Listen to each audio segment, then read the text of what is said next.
Every empath believes their light is a blessing. But what if that light was never light at all? Only the fire you lit to survive the dark? What if your kindness was born from terror, your forgiveness from neglect, and your compassion from the wound of being unseen? Carl Jung warned us, the mask we mistake for virtue is often the shadow in disguise. And when the empath finally stops forgiving, every mask around them begins to fall. Empathy is praised as a miracle of the human spirit, the soft light in a world so often consumed by cold indifference. Yet beneath its glow lies a truth too rarely spoken. Empathy, for many, does not begin as light. It begins as fracture. A child grows in silence. Their tears go unnoticed. Their laughter echoes into empty rooms. Their needs, those simple cries for recognition, warmth, presence, are met not with embrace, but with absence. And in that absence, a strange alchemy begins. The child learns to read the invisible currents in the room. They sense the storm before it breaks. They predict the mood before the door even opens. Their nervous system sharpens into an instrument of survival, tuned to every subtle shift in tone, every flicker of expression.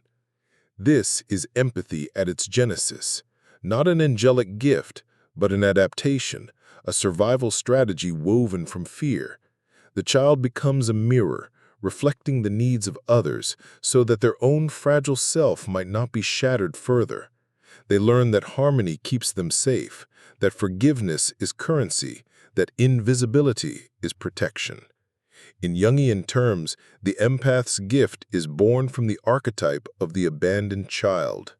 To survive neglect, the child creates a persona, endlessly forgiving, endlessly kind, endlessly available. This persona is praised by the world, but it hides a secret. Behind the mask of radiant compassion lies a wound that has never been touched. Forgiveness, too, is romanticized. It is spoken of as liberation, as transcendence, as the act that elevates the human spirit above the chaos of resentment. But for the wounded empath, forgiveness often serves another master: survival. To forgive quickly, to forgive endlessly, is not always grace. Sometimes it is fear wearing the mask of virtue. The fear that to withhold forgiveness is to invite abandonment. The fear that anger will make love disappear. The fear that boundaries will be punished with rejection. So forgiveness becomes compulsive, a ritual repeated even when no healing follows. It becomes a cage disguised as a halo. The empath is celebrated as saintly, but is imprisoned by their own inability to say no. Carl Jung taught that what we call virtue often hides its opposite in the shadow. Compassion that arises from terror is not freedom, it is bondage. Forgiveness that erases accountability is not transcendence, it is self-erasure. The empath believes they are healing others by endlessly forgiving, but in truth, they are silencing themselves. Jung spoke often of the wounded healer, the one who, having been broken, turns that fracture into a source of wisdom for others. The empath embodies this archetype. Their sensitivity, their ability to feel the suffering of others so vividly, comes from their own buried pain. But there is a difference between being a healer and being a wound that never closes. When the empath refuses to acknowledge the roots of their gift, they remain trapped in a cycle, giving endlessly to others while starving within. The wounded healer must at some point tend to their own wound. Without this, their healing becomes hollow, their empathy compulsive, their forgiveness destructive. The tragedy is this: many empaths mistake their compulsion for their calling. They believe their suffering proves their virtue. They believe that to carry others endlessly is their destiny. They do not see that what they call selflessness is often self-abandonment. And so the archetype becomes distorted. The healer remains wounded, and the wound becomes identity. Here lies the paradox. Empathy is both light and shadow. It is both the gift that allows deep connection and the mask that hides unbearable pain. For Jung, the shadow is not evil in itself. It is simply the part of ourselves we cannot yet bear to see. The empath shadow is this, that their light was born from darkness, that their kindness was born from neglect, that their forgiveness was born from fear. To confront this truth is destabilizing. It shatters the comforting illusion of purity. It reveals that empathy, too, can be complicit in harm, not because it wishes to, but because it refuses to see its own roots. This is the first rupture in the empath's awakening, the recognition that their gift is not untouched light, but fractured survival. The persona of the empath is the mask they present to the world, endlessly forgiving, endlessly kind, endlessly giving. But beneath this mask lies a mirror, one that reflects not the beauty of others, but their absence. The empath becomes the mirror of what was missing. They give the love they never received. They forgive in the hope that they too will be forgiven for existing. They carry the pain of others in the silent hope that someone might finally see theirs. This is the tragedy and the beauty of the empath's mask. It is both a shield and a plea. A shield against the emptiness of neglect and a plea for recognition whispered through the language of sacrifice. But every mask has its limit. Every mirror begins to crack under the weight of unacknowledged truth. The first step of individuation, the process Jung called the journey toward wholeness, is to see the mask for what it is, to realize that empathy, as practiced compulsively, is not freedom, but survival, to see that forgiveness, given endlessly, is not holiness, but fear. This recognition is not gentle. It tears at the very identity the empath has built. It destabilizes the comfort of being the good one, the kind one, the selfless one. But this rupture is necessary, for only when the empath sees the shadow in their light can they begin to awaken. Only when they stop mistaking survival for destiny can they begin to live as more than a wound. This is the beginning, the fractured gift revealed for what it is, both blessing and chain. Forgiveness is worshipped like a sacred altar. From childhood, many of us were told that to forgive is divine, that mercy is the highest virtue, that to turn the other cheek is a mark of strength. But behind the shimmering mask of this virtue lies a hidden cruelty, a cycle that teaches the wounded to keep their wounds open and to call their bleeding compassion. For the empath, forgiveness was never a choice, it was survival. It was the ritual learned in the dark corridors of childhood when safety was conditional and love came bound in silence. Again and again they forgave, not because the wound healed, but because they were too terrified to risk abandonment. Forgiveness became oxygen. It was the only way to stay attached to those who withheld affection, the only bridge that kept them from collapsing into complete invisibility. But forgiveness that is compulsive is not forgiveness at all. It is a shackle, a soft chain wrapped in words of virtue. And chains, no matter how beautifully they glitter, still bind the hands. When the empath grows older, the world continues the ritual. Forgive the abuser, forgive the betrayer, forgive the exploiter. Be the bigger person. Carry their sins like a holy vessel. And each time, the empath bends lower, shoulders breaking under the altar they did not build. Yet there comes a moment when the ritual falters. A silence more sacred than any prayer rises in the empath's body. It is not loud, not vengeful, not even bitter. It is the moment they stop forgiving. And in that refusal, the foundations of falsehood begin to collapse. Carl Jung warned of what happens when the shadow is denied. To forgive endlessly is to feed the shadow with one's own blood, to strengthen the predator with one's silence. The empath in their refusal does not become cruel, they become true. They declare that forgiveness without accountability is not healing, but complicity, that to forgive what is unrepentant is to sanctify its violence. The rupture is terrifying. For the first time, the empath risks being called selfish, cold, vindictive. They risk exile from the narratives that painted them as holy martyrs. But in truth, this refusal is sacred. It is the no that breaks the spell. It is the strike of lightning that splits the mask of the predator, leaving them naked under the storm. For forgiveness, when it flows without discernment, has always been the predator's shield. It keeps consequences at bay. It lets exploitation wear the costume of reconciliation. When forgiveness withers, masks fall. Those who depended on the empath's endless mercy tremble. They rage. They call the empath changed, cruel, unrecognizable. But what they truly fear is exposure. For without forgiveness to cover them, their actions stand bare before the mirror of truth. The empath, for the first time, feels the fire of boundaries.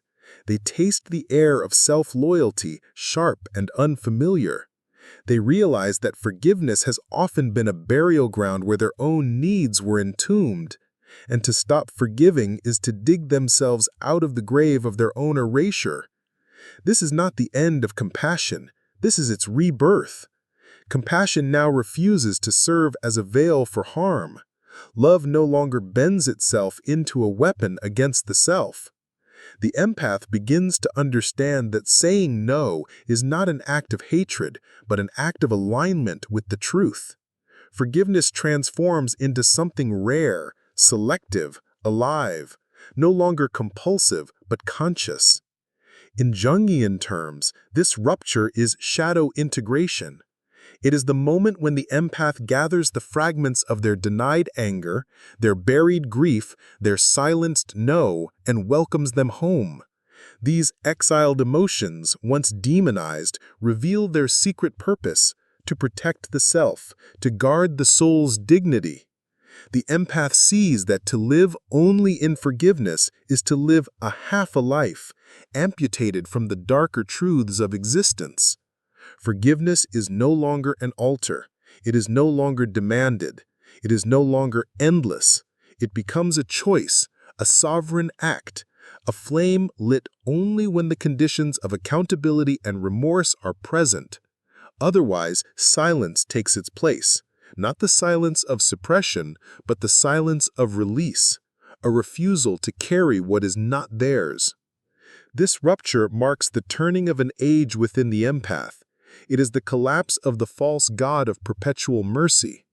It is the moment when the sacred no rises like a sword, cutting away the parasitic vines that once fed on their light. The empath walks away from the altars of false forgiveness, their hands empty, but their spine unbroken. And in that emptiness, something astonishing occurs. Strength emerges. The kind of strength that does not need to perform sainthood, that does not need to sacrifice itself for belonging, the kind of strength that is not afraid to be misunderstood. The world may call them cruel, but inside, the empath knows the truth. To stop forgiving is not the end of love. It is the beginning of dignity. It is the rebirth of the self, rising from the ashes of its own endless offerings. The sacred rupture is not destruction, it is revelation. For only when forgiveness withers can truth finally breathe.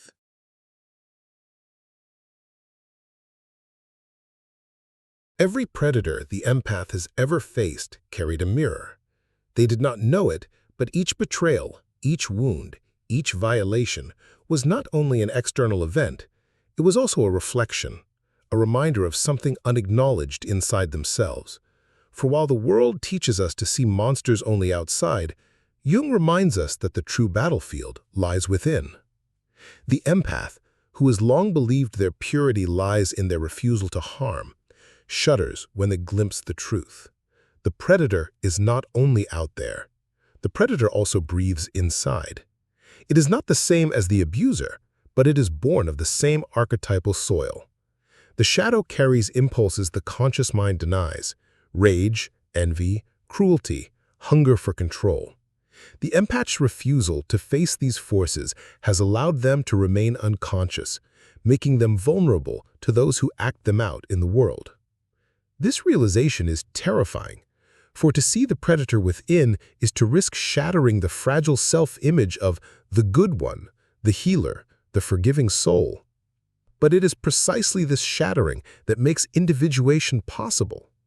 The empath begins to understand that denying their shadow has not made them holy, it has made them prey.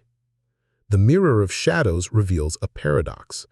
What we most hate in others is often what we repress in ourselves. The liar confronts us with our own hidden deceits. The manipulator forces us to see where we bend truth for approval. The abuser magnifies the tiny seed of cruelty we bury beneath kindness. Each external predator becomes a dark teacher, showing us the very energies we fear to claim. But confronting the predator within does not mean surrendering to it. It does not mean becoming cruel or abandoning compassion. It means acknowledging that these forces exist, that they are part of the totality of the psyche. Jung called this the work of shadow integration, to turn toward the mirror rather than away from it, to recognize that the light is incomplete without the dark. When the empath steps into this mirror, they feel the raw heat of rage long denied. They remember moments of betrayal where their silence burned like poison in the throat. They see fantasies of revenge they never spoke and hungers they buried beneath endless giving. They see themselves not as an angel, but as a human being, capable of both tenderness and destruction. This confrontation is not comfortable. It dismantles illusions. The empath can no longer cling to the mask of the savior, the healer, the saint. They must sit with the predator in their own psyche and ask, "What do you want? Why are you here?" And the predator answers, "I am your power. I am your boundary. I am the fire you tried to drown in water. Without me, you were defenseless." In this recognition, a new integration begins. The empath learns that rage can be sacred. It can protect innocence from further violation. That aggression, when conscious, is not brutality, but a shield. That to possess the capacity for harm, but to choose restraint, is far stronger than to deny that capacity entirely. The predator within, once feared as an enemy, transforms into an ally, a guardian of the self. The emotional shift is seismic. For the first time, the empath feels whole, not divided into light and dark, good and evil, but unified in their complexity. They begin to see that true morality is not about amputating the shadow, but about holding it in awareness, about channeling its force into life rather than destruction.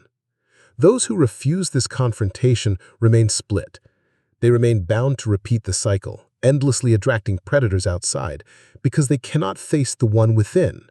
But those who dare to look into the mirror find liberation. They see that every mask that falls in the outer world is also a mask within themselves. In the silence of this realization, the empath breathes differently. Their kindness is no longer compulsive, it is chosen. Their forgiveness is no longer automatic, it is discerned. Their boundaries are no longer brittle walls, but living fire, sustained by the shadow's presence.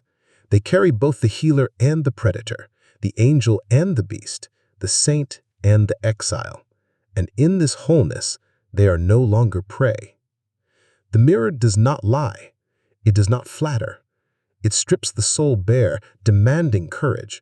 But once the empath can stand before it without turning away, they find the freedom no predator can ever steal again. Illusions die quietly at first, like fading echoes in a vast chamber. They do not shatter in a single instant, but peel away layer by layer until the soul can no longer pretend it does not see. For the empath, who has lived suspended between forgiveness and betrayal, this moment arrives with the weight of inevitability. One by one, the masks of others fall, and with them, the masks they themselves wore collapse into dust.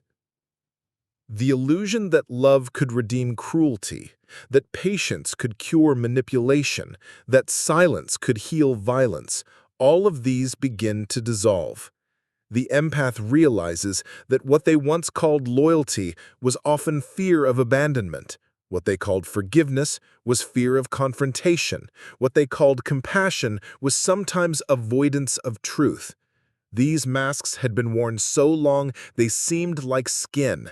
And yet, when they disintegrate, a new rawness emerges, terrifying but alive. Every mask is a lie we tell ourselves about the nature of the world, about who others are, about who we must be. And yet illusions are not entirely useless. They protect us when we are too fragile to endure the full gravity of reality. But illusions overstayed become prisons. They drain the soul of its clarity and keep the empath bound to cycles of repetition. Jung once wrote that people will do anything, no matter how absurd, to avoid facing their own soul.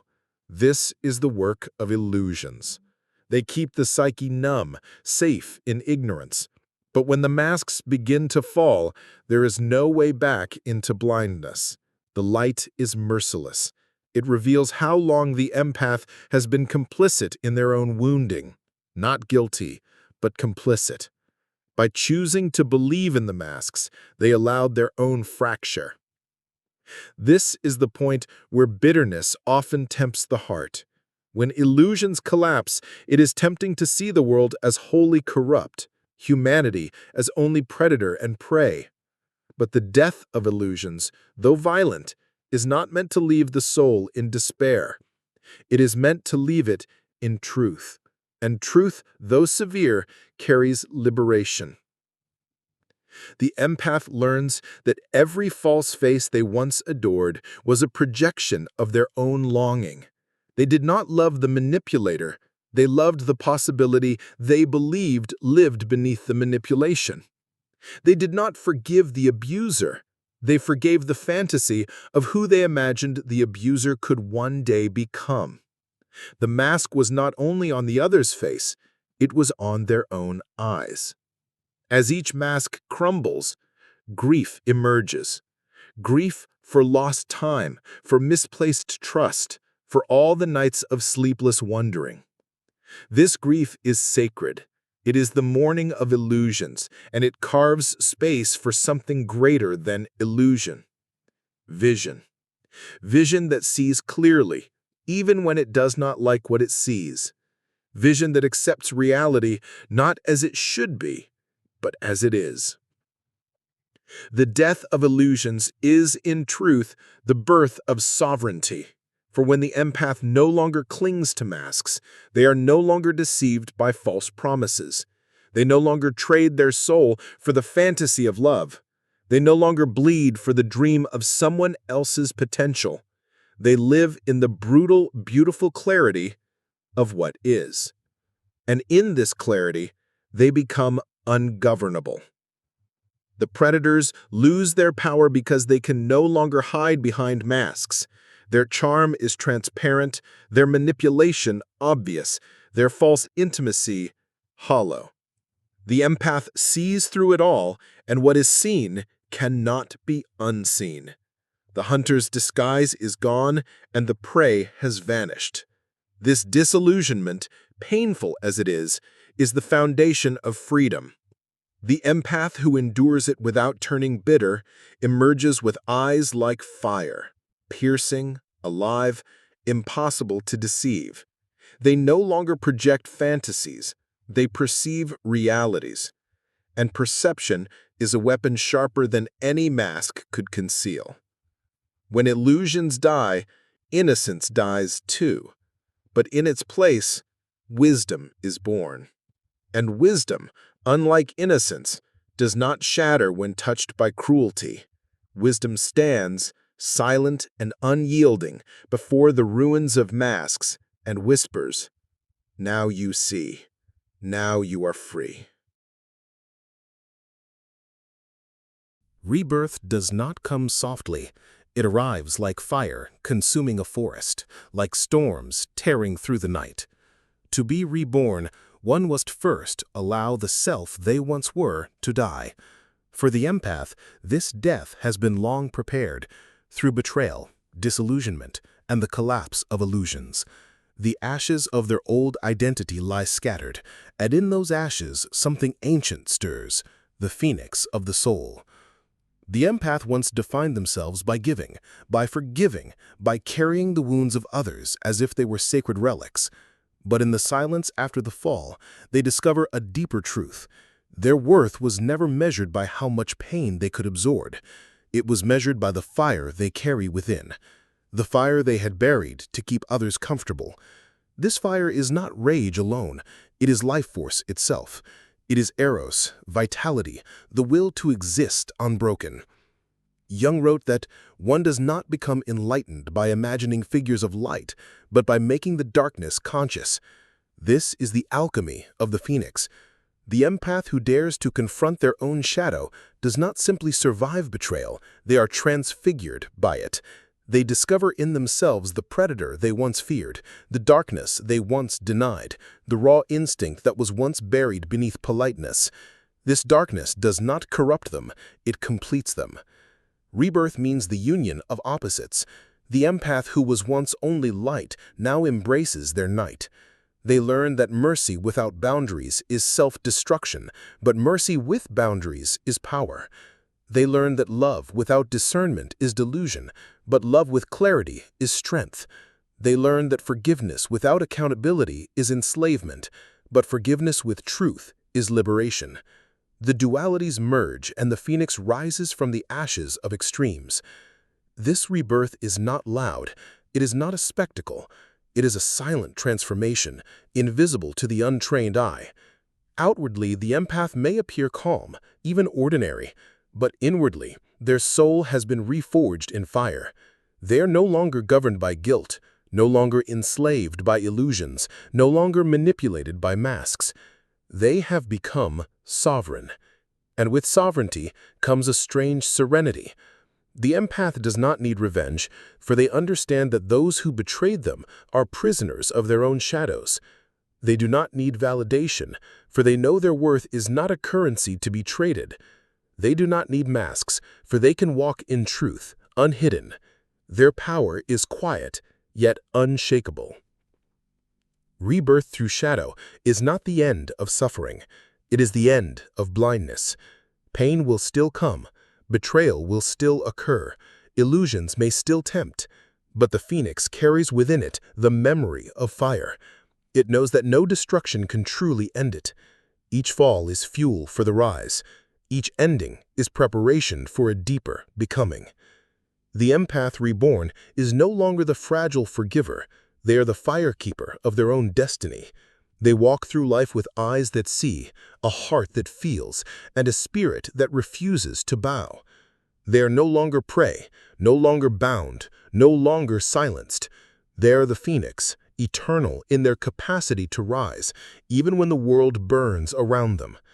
And in this final transformation, the empath becomes what they were always meant to be, not a victim of shadows, but a master of them. Not a mourner of illusions, but a seer of truths. Not a fragile forgiver, but a sovereign soul reborn through fire. This is the ultimate warning and the ultimate promise. When the empath stops forgiving blindly, every mask falls, and from the ashes of that ruin, the phoenix within takes flight.